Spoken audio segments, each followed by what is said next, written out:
jamais passé, l'a toujours aidé. Papa. Souviens-toi toujours à 11 h le Liner. Ok, c'est bon. Ok, on va arrêter la musique. Tout à Ah, Jeannette ne veut pas qu'on arrête la musique. Ah, c'est dommage, c'est dommage. Il manque 2 minutes. Laisse-la tout l'arrêter. Oh, comme si tu veux. Comme tu veux. Elle est belle. Non, si tu veux parler. Ok. Oui ou non? Comme tu veux. Alors non. Ok, eh bien c'est bon, on arrête. Ah, tu dis non? Ok. Nous saluons Ralph qui nous regarde sur Facebook. Ralph Damas du côté de Philadelphie. Un grand animateur dans le renouveau charismatique. Bon, merci Jeannette. Alors, chers amis, peut-être vous avez déjà oublié encore ce que je vous ai dit. Je vous ai donné 4 références à ne pas oublier. Je vous ai parlé de Jean chapitre 10, verset 34, Psaume 82, verset 6, Psaume 8, verset 4-8, et je vous ai parlé de 1 Corinthiens chapitre 2, verset 4, où l'apôtre Paul nous dit « Je n'avais pas de grands mots ni de discours bien arrangés pour vous dire mon message, et pourtant, ce fut une démonstration d'esprit et de puissance, car il fallait que votre foi s'appuie non sur la sagesse humaine, mais sur la force de Dieu. » Eh bien, dans le psaume 8, il y a un verset qui nous dit, dans le psaume 8, il y a un verset qui nous dit, prenne garde de lui. Ok. À partir du verset 7, tu as tout donné, tu lui as donné la domination. Ok, le verset 7 nous dit, Dieu nous donne la domination sur les œuvres de ses mains. Et ça finit par, tu as tout mis sous ses pieds. Le verset 8 dans certaines Bibles nous dit, même les animaux sauvages. Mais comme c'est bien dit dans le verset 7, Dieu a mis tout sous notre domination. Mon frère, ma soeur, je vais commencer par vous expliquer le pouvoir que Dieu nous donne. Un pouvoir que vous ignorez. Un pouvoir que vous négligez. Eh bien, ce soir, je vous demande de reprendre ce pouvoir. Moi, avant d'aller en Haïti, j'allais en Haïti pour une mission de 2 semaines. Je demandais à Dieu, Seigneur, qu'est-ce que tu veux que je dise à ton peuple? Parce que si moi je vais parler, je vais choisir de préparer mes enseignements, je vais tout rédiger ça pendant 4 heures, parce que moi je peux prendre 4 heures pour préparer un enseignement. Mais quand c'est le Seigneur qui me demande, qui me dit, voici, tu vas dire telle chose, maintenant j'ai noté les grandes lignes et l'Esprit Saint parle. Ok. Quand je dis, Seigneur, montre-moi qu'est-ce que je dois dire. Il m'a montré 1 Corinthiens chapitre 2, verset 4, où l'apôtre Paul nous dit, « Je n'avais pas de grands mots ni de discours bien arrangés pour vous dire mon message. Et pourtant, ce fut une démonstration d'esprit et de puissance. » Est-ce que vous comprenez ce que l'apôtre Paul nous dit là? Et vite, j'ai compris ce que le Seigneur me demande. Ce n'est pas mes discours ou bien tout ce que je vais faire en Haïti ou bien qui va faire quoi que ce soit.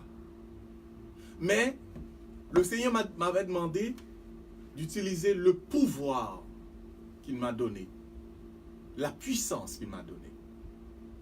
Et mon frère, ma soeur, vous n'allez pas me croire. Pendant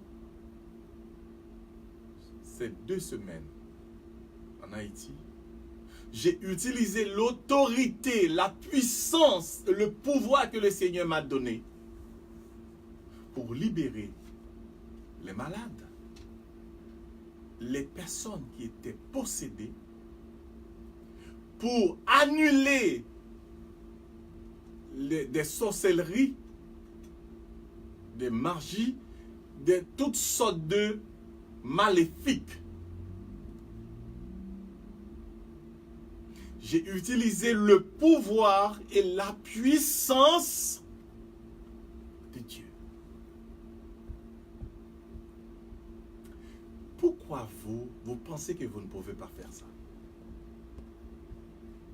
Or, la Bible nous dit,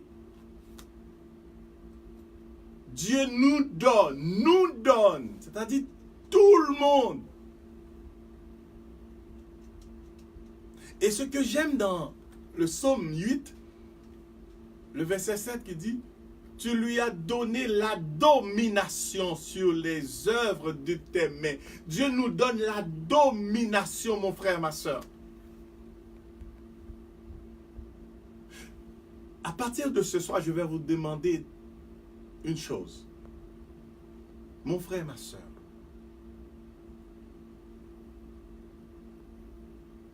utilisez le pouvoir de Dieu quand vous priez.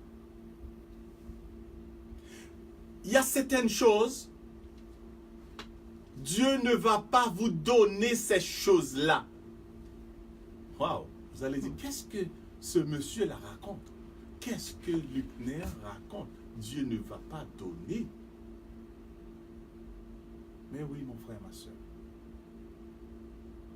Il y a certaines choses que Dieu ne va pas nous donner parce qu'il nous l'a déjà donné. C'est à nous d'en prendre. Je vais vous donner un exemple.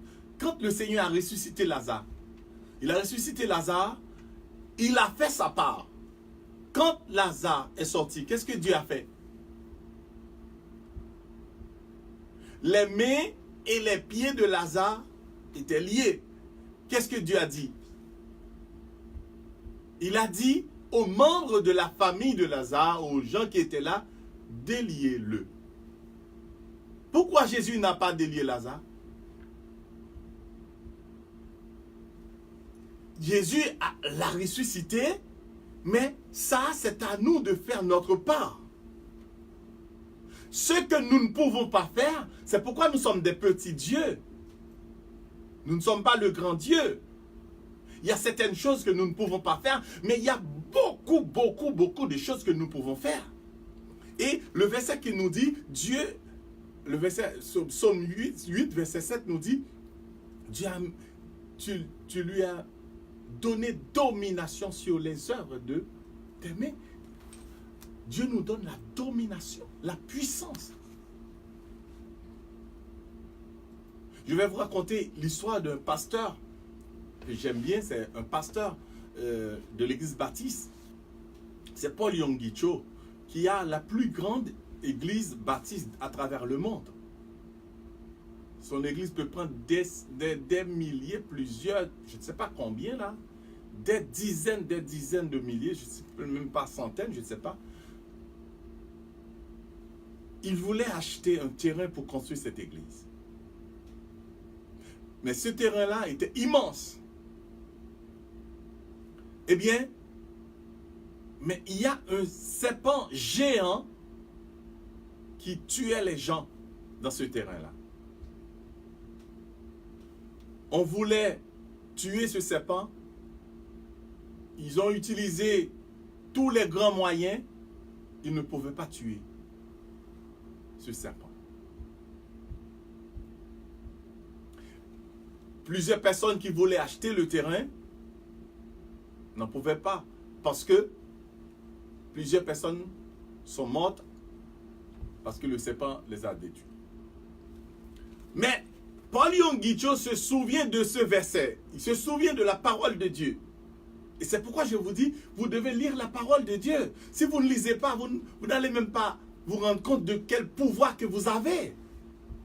Vous allez vous comporter tout le temps. Frère Luc, tel prie pour moi. Sœur un tel prie pour moi. Pasteur un tel prie pour moi. Père un tel prie pour moi. Vous allez vous mettre tout le temps sous l'égide de quelqu'un d'autre. Et pourtant, vous aussi, vous pouvez faire. Eh bien, le pasteur se souvient que Dieu a mis tout sous sa domination. Il a demandé au responsable du terrain, je ne sais pas, il voulait acheter le terrain, il dit, si je détruis le serpent, est-ce que vous allez me vendre le terrain, etc. Ils ont dit oui. Il a pris 2 personnes, il a préparé cette rencontre-là. Il a jeûné, il a prié. C'est très important là, mon frère, ma soeur, le jeûne, la prière, etc. Un jour, il a demandé à Dieu, est-ce que je dois aller affronter ce serpent géant? Parce que j'ai besoin de construire la plus grande église baptiste dans le monde. Je veux construire ça, mais c'est ce terrain-là qui peut donner la possibilité. Il n'est pas allé comme ça. Il est allé demander à son grand Dieu. Lui, il est un petit Dieu. Il sait qu'il a plus de pouvoir que ce serpent géant. Or, le serpent a déjà tué plusieurs personnes. Il est allé demander à son Dieu s'il doit faire ça. Et Dieu lui a dit oui. Et là, il se souvient que Dieu a mis tout sur son œuvre. Et puis, il a préparé la rencontre en faisant des jeûnes de prière. Et un jour, il prend sa Bible et 2 personnes avec lui. Il est parti dans le terrain. Le serpent qui voyait venir d'argent avançait d'habitude pour tuer. Parce que ce serpent-là pouvait avaler les humains. Je ne sais pas si c'est un anaconda, le grand anaconda géant, je ne sais pas. Mais les 2 personnes qui étaient avec lui étaient paniquées. Mais lui, il gardait sa foi, sa Bible levée, et se souvient du pouvoir que le Seigneur lui a donné. Il commence à prier, le serpent avance. Lui aussi, il avance sur le serpent. Le serpent avance, il avance sur le serpent. Le serpent avance, il avance sur le serpent. Imaginez-vous un serpent qui peut tuer un homme, qui a déjà tué. Mais le Seigneur lui dit, va! Et qu'est-ce qui s'est passé? Avec sa Bible, la parole de Dieu, le pouvoir de Dieu, il a levé la main, il a demandé à Dieu la possibilité pour que ce serpent soit détruit. Et effectivement, avec la prière, le serpent était détruit. Quand c'était tout proche de lui, le serpent n'avait plus de vie. Il était tombé. Lui qui était agressif, pensant qu'il allait dévorer ou bien avaler quelqu'un, il est tombé devant lui, avec la main de l'autre qui est levée avec la puissance. Pourquoi je vous raconte tout ça? C'est pour vous dire que nous avons, quand la Bible nous dit, Dieu met, le verset 7 nous dit, tu lui as donné la domination. Dieu nous donne la domination vraiment. Ce n'est pas un mensonge. Dieu ne ment pas. Moi, j'ai raconté, dans ma mission en Haïti, j'étais sur la route pour aller à la campagne. Je devais parcourir 15 kilomètres dans une forêt. Il n'y avait pas d'électricité, il n'y avait pas de téléphone, il n'y avait rien. Puis, il faisait noir. la pluie tombait, il pleuvait. Mais à la campagne, on entend souvent l'histoire où il y a des gens qui marchent dans la nuit avec leur voiture et ils font du mal aux gens, etc., etc. On a tous entendu peut-être des histoires comme ça. Mais parcourir 15 kilomètres, eh bien mon frère, ma soeur, il y avait une force du mal qui nous attaquait. C'était moi avec un cousin. Moi, je ne connaissais pas la route. Il y a une force du mal qui nous attaquait. Dans un premier lieu, on allait laisser le sentier. C'était un sentier. Au moment où on allait s'enfoncer dans la forêt, dans le ciel, une sorte d'éclair apparut et nous a remontré le chemin. Et puis j'ai dit à mon cousin, regarde, on a laissé le sentier. 15 minutes plus tard, la même chose. L'éclair apparu dans le ciel, nous a montré le chemin. 15 minutes ou 20 minutes plus tard encore, la même chose. L'éclair apparu nous a montré le chemin. Ok. Là, je me suis rendu compte qu'il y a une force du mal qui nous attaquait.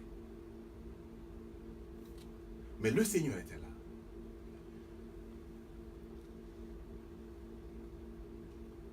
Nous avançons, comme je vous dis, dans ce sentier-là, même un vélo ne peut pas passer. Même un vélo. Ce n'est pas pour vous dire une voiture, une moto, rien. Et tout à coup, nous regardons la lumière d'une voiture qui a tout éclairé, qui s'avance vers nous. Or, nous savons dans ce sentier-là, il ne peut pas y avoir de voiture.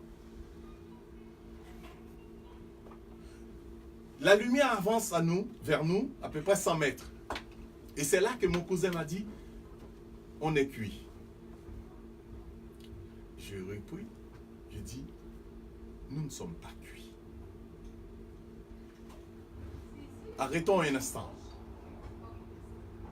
Je vais vous montrer la puissance de Dieu. Vous voyez qu'est-ce que j'ai dit? Je vais vous montrer la puissance de Dieu. Pourquoi j'ai dit ça? J'avais pas peur parce que je sais que mon Seigneur m'a donné le pouvoir. Lui, dans son réflexe, il a dit, on est cuit. Mais moi, j'ai répondu, non, je vais vous montrer la puissance de Dieu. J'ai arrêté, j'ai levé ma main vers le ciel, j'ai prié. Là, je me suis rendu compte vraiment qu'il y a une force du mal qui avance vers nous. Et j'ai fini ma prière et puis j'ai dit, avançons maintenant. Cette lumière avance vers nous. Nous avançons vers la lumière. Avec le pouvoir de Dieu. Parce qu'il n'y a pas d'autre endroit pour passer. C'est un sentier et nous devons passer. Effectivement, quand nous arrivons à peu près de 40 mètres de la lumière s'éteint. Et puis, pensant que nous allons croiser quelque chose, on n'a rien trouvé. Nous continuons notre chemin. Le lendemain, 5 heures du matin, nous arrivons dans un endroit au cours de la nuit. On était allé demander à quelqu'un de nous donner une maison pour dormir, etc., etc. Le lendemain, 5 heures du matin, nous sommes réveillés pour reprendre la route. Nous avons trouvé quelqu'un qui nous a dit, vous avez une puissance sur vous Comprenez-vous bien? Pourquoi la première personne qui nous a croisé le chemin nous dit, vous avez une puissance sur vous. Où était cette personne? C'est juste pour vous dire, mon frère, ma soeur, ce que je viens de vous dire là, vous avez une puissance. Mais vous n'utilisez pas cette puissance. À partir de ce soir, je vous demande, quand vous allez prier, vous devez prier avec autorité. Moi, je vous ai dit, le Seigneur ne va pas vous donner toutes choses. Eh bien, si vous croyez que je vous mens, eh bien, je vais vous lire Luc chapitre 15, le verset 31. Vous connaissez l'histoire où Jésus nous a expliqué la parabole de l'enfant prodigue. Il nous dit, il y a encore un homme qui avait deux fils. Ça, c'est le verset 11. Luc chapitre 15, verset 11. Le plus jeune dit à son père, donne-moi la part de mes biens qui m'est revenu, etc., etc. Et puis, il est parti gaspiller cet argent. Et puis, il est revenu pour demander pardon à son père. Et puis, le verset que j'aime beaucoup, c'est à partir du verset 27, où l'autre frère, qui était à la campagne, il revient il a entendu le bruit des gens qui sont dans la fête. Et puis, il appela un serviteur et lui demanda ce qui c'était. Ce serviteur lui dit, ton frère est de retour. Et parce qu'il l'a trouvé en bonne santé, ton père a tué le veau gras. Maintenant, etc., et la Bible nous dit, il se mit en colère et ne voulut pas entrer. Son père sortit et le pria d'entrer. Mais il répondit à son père, voici, il y a tant de temps que je te sers, sans avoir jamais transgressé tes ordres. Et jamais tu ne m'as donné un chevreau pour que je me réjouisse avec mes amis.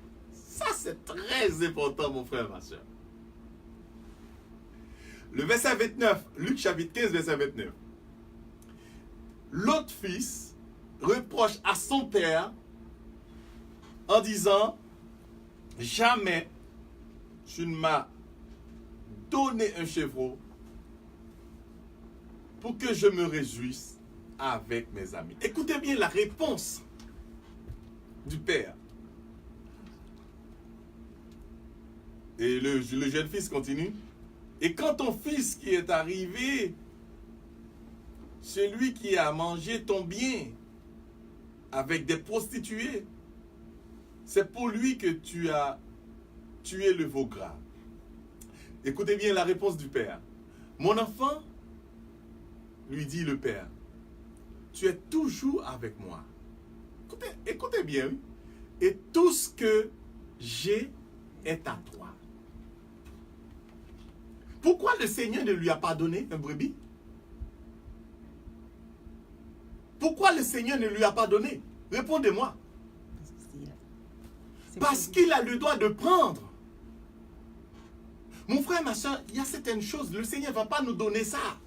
Nous avons le droit. Le Seigneur veut notre bonheur. Mais nous n'utilisons pas le droit que le Seigneur nous donne. Réveillez-vous à partir de ce soir. Vous avez le droit à la vie. Vous avez le droit au bonheur. Vous avez le droit à ça. Priez avec autorité pour ce que vous avez droit. Il ne faut pas vous comporter comme des mendiants, comme des fainéants, comme des gens qui n'ont pas de puissance. Vous avez la puissance de Dieu en vous. Je vous ai donné 2 exemples. L'exemple d'un pasteur et mon exemple à moi. Bon, je vais vous donner un témoignage en Haïti. Il y a une dame qui était dans la prière et que j'ai faite à la cathédrale du Cap-Haïtien. Tu es là 3 semaines ou 4 semaines environ quand j'étais en Haïti. Et puis, j'ai dit à la dame, vous devez demander avec autorité, prier avec autorité. Cette dame-là voulait, elle est de la Grande Rivière du Nord, pour les gens qui connaissent le Nord, elle est de la Grande Rivière du Nord, elle voulait assister à la 3e journée de la prière à la cathédrale. Mais elle n'avait pas d'argent pour venir, pour payer les autobus. Et maintenant, elle veut aller. Elle dit, Seigneur, je commande au nom de Jésus de trouver un livre pour m'amener au Cap-Haïtien. Je commande au nom de Jésus de trouver un livre. Elle ne se plaint pas pour dire, où est-ce que je vais trouver un livre? Vous voyez, il y a des gens qui allaient dire, où est-ce que je vais trouver un livre?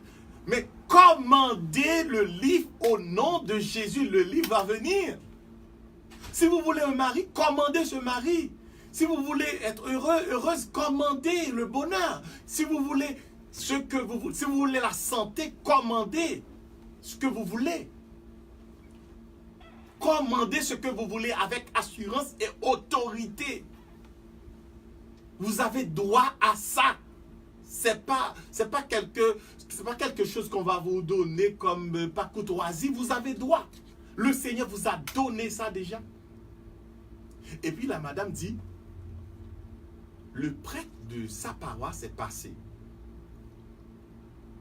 Mais je ne sais pas si, elle nous a dit, elle ne sait pas si le prêtre n'a pas regardé ou pas. Le prêtre est passé. Quelques minutes plus tard, le prêtre a oublié quelque chose. Le prêtre a dû rebrousser chemin pour retourner aller chercher ce qu'il a oublié. Puis, mais je vous ai dit, la dame était à côté de la route pour attendre ce livre. Il a commandé le livre, il attend. Elle attend. Et puis, quand le prêtre est retourné, la dame, le prêtre a regardé, il dit, mais ça, ce sont mes paroissiennes. Et puis, le prêtre a dit, vous n'allez pas, vous allez où? Et elle a répondu, nous allons au Cap-Haïtien. Le prêtre a dit, et puis vous ne m'avez pas arrêté. Moi aussi, je vais au Cap-Haïtien. Si je n'avais pas oublié cette chose-là, eh bien, le prêtre est allé chercher son affaire et puis les a donné le livre. Après, le prêtre a dit, eh bien, je vais retourner. Si vous voulez retourner, voici mon numéro.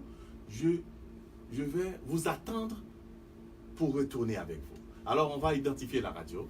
Et puis. Radio Montréal, une station du groupe radio Ivanov. Merci, Jeannette. Et puis, la dame a dit, frère Lucter, je ne savais pas si je devais utiliser